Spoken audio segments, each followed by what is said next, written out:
नमस्कार।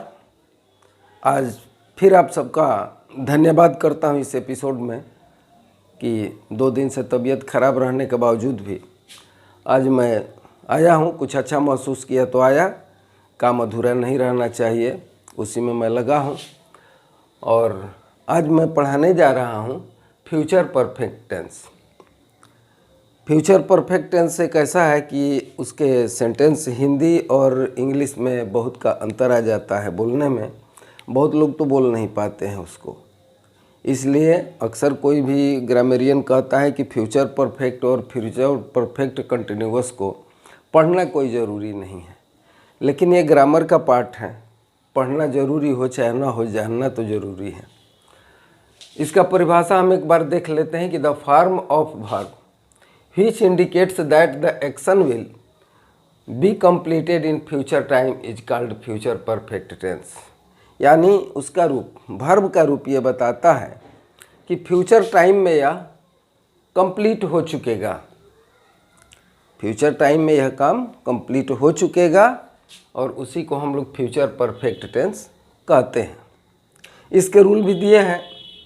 अगर इसका ट्रांसलेशन हम लोग बनाएं तो इसका रूल है कि सब्जेक्ट प्लस शैल हैव या विल हैव, दोनों में से एक कोई, प्लस वर्ब का तीसरा रूप प्लस ऑब्जेक्ट या कोई कॉम्प्लीमेंट हो तो आप दे सकते हैं। एक चीज़ इसमें जानने लायक है, जो यहाँ पर सब्जेक्ट प्लस शैल हैव और विल हैव, ये प्रश्न बच्चे उठा सकते हैं कि दोनों में शैल हैव, शैल के साथ में भी हैव लगा है और विल के साथ में भी हैव लगा है, ऐसा क्यों? तो इसका नियम ये कहता है कि हैव तो रहूँगा, आपको सिर्फ चेंज करना है। सब्जेक्ट में अगर आपको फर्स्ट पर्सन रहेगा तो वहाँ पर आपको शैल लगाना है, और सेकंड या थर्ड पर्सन रहेगा तो वहाँ पर आपको विल लगाना है। बाकी तो हम वैसे ही रहेंगे। उसके बाद वर्ब का तीसरा रूप भी जो का त्यों रहेगा। उसके बाद ऑब्जेक्ट रहेगा तो वो भी हम लिखेंगे, कॉम्प्लीमेंट रहेगा तो लिख देंगे। अब हम कुछ उदाहरणों से इसको देख लेंगे कि आखिर ये बनेगा कैसे। जैसे मैं खेल चुकूँगा, तो मैं खेल चुकूँगा, इसमें देख रहे हैं कि यहाँ पर लगा है चुकूँगा। मैं वह नाच चुकी होगी, तो इसमें होगी। तुम जा चुके होगे, होगे। चुका होगा, जा चुकेगा, यानी गागेगी तो रहेगा ही रहेगा, अंत में चुकेगा चुकेगी का भी सम्मिश्रण उसमें रहता है। अब यही बोलने में थोड़ा सा दिक्कत होता है बच्चों को कि मैं खेल चुकूँगा, तो वह नाच चुकी होगी, तुम जा चुके होवोगे, तो इसमें कोई अंतर नहीं होता है। जैसे तुम जा चुके होंगे तो उसको भी कह सकते हैं तुम जा चुके होगे। हिंदी बोलने वालों का अलग अलग टोन होता है, उसके हिसाब से वो लोग बोलते हैं, उसमें कोई इशू नहीं आता है। अब मैं ये दिखाना चाहता हूँ कि मैं खेल चुकूँगा, तो कैसे बनाएंगे हम? उसमें मैं जो है आई हो गया सब्जेक्ट। सब्जेक्ट अगर फर्स्ट पर्सन है, फर्स्ट पर्सन, और चाहे सिंगुलर हो चाहे प्लूरल हो, सबके साथ में लगेगा शैल हैव। अगर सेकंड हो या थर्ड पर्सन हो,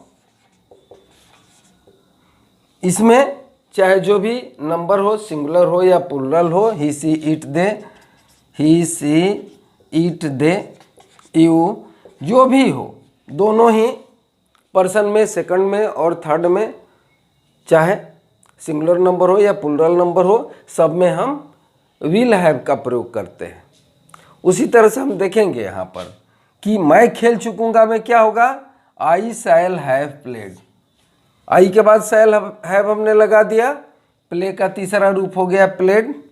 वह नाच चुकी होगी, सी थर्ड पर्सन सिंगुलर नंबर है, उसके साथ में हमने लगा दिया विल हैव, और नाचना का क्या होता है? डांस। और इसका तीसरा रूप हो गया डांस। तो शी विल हैव डांस, वह नाच चुकी होगी। तुम जा चुके होवोगे, you will have gone. You के साथ में विल हैव का हमने प्रयोग किया और गो का गन हो जाएगा तीसरा रूप। उसी तरह से वह काम पूरा कर चुका होगा, he will have completed the work. अब एक चीज इसमें भी आता है, जैसे पास्ट परफेक्ट में हमने बताया था कि स्टेशन पहुंचने से पहले गाड़ी खुल चुकी थी और डॉक्टर आने से पहले रोगी मर चुका था। उसी तरह से फ्यूचर टेंस में भी होता है, जैसे रोगी के मरने से पहले डॉक्टर जा चुकेगा। तो इसमें जो दो पार्ट होते हैं, एक तो पहले से पहले का और एक पहले से बाद का, यानी इस घटना घटने से पहले एक घटना हो चुकी होगी। यहाँ पर यही चीज दर्शाया जाता है। तो जो काम हो चुकी होगी यानी जो परफेक्ट में है उसको परफेक्ट में हम बनाते हैं, फ्यूचर परफेक्ट टेंस में बनाते हैं। और दूसरा जो पार्ट बच जाता है वह प्रेजेंट इंडेफिनिट टेंस में बनाया जाता है। तो अगर इसको परफेक्ट टेंस में बनाते हैं तो यहाँ पर क्या है? रोगी मरने से पहले, तो the doctor will have gone, जा चुकेगा, बिफोर द पेशेंट डाइज, यानी रोगी के मरने से पहले डॉक्टर जा चुकेगा, यानी कि डॉक्टर चला गया है और बाद में रोगी मरा है, इसलिए डॉक्टर के लिए हम फ्यूचर परफेक्ट टेंस का प्रयोग करेंगे और रोगी के मरने के लिए हम प्रेजेंट इंडेफिनिट टेंस का प्रयोग करेंगे। इस तरह से इस सेंटेंस को हम पूरा करते हैं और उम्मीद करता हूँ कि आप समझ चुके होंगे। और फिर हम आगे का टेंस देखते हैं। हम आपको बता रहे हैं फ्यूचर परफेक्ट कंटिन्यूअस टेंस।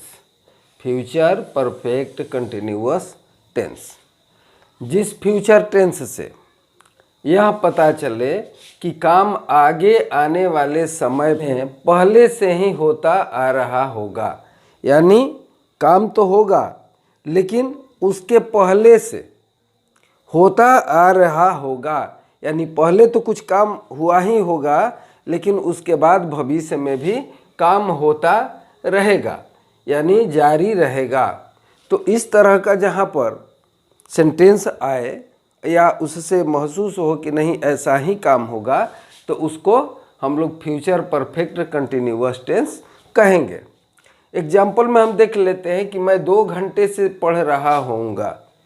यहाँ पर 2 घंटे से पढ़ रहा होऊंगा यानी कि कुछ पार्ट पहले हो चुका होगा, पढ़ लिया होऊंगा और भविष्य में भी अभी पढ़ता रहूँगा। मोहन 2 वर्षों से काम करता रहेगा, यानी 2 वर्षों से अभी के पहले भी वह काम करता रहेगा और आगे आने वाले भविष्य में भी कुछ पार्ट उसका बाकी रहेगा, वो जारी रहेगा। अब उसके लिए रूल हम देख लेते हैं। वैसे पहले भी मैं बता चुका हूँ, फ्यूचर परफेक्ट कंटिन्यूअस टेंस का कोई खास महत्व नहीं है, बस एक ग्रामर का पार्ट है, इसको जानना जरूरी है। वो चीज़ आप जान लीजिए। व्यवहारिक रूप से इसका कोई मतलब नहीं है। ज़्यादातर टीचर क्या करते हैं कि इसको पढ़ाते ही नहीं हैं, क्योंकि इसका कोई मतलब नहीं निकलता है। फिर भी आप जान लीजिए इसको। अगर कहीं आ गया या किसी ने पूछ दिया तो ये जानना ऐसे है।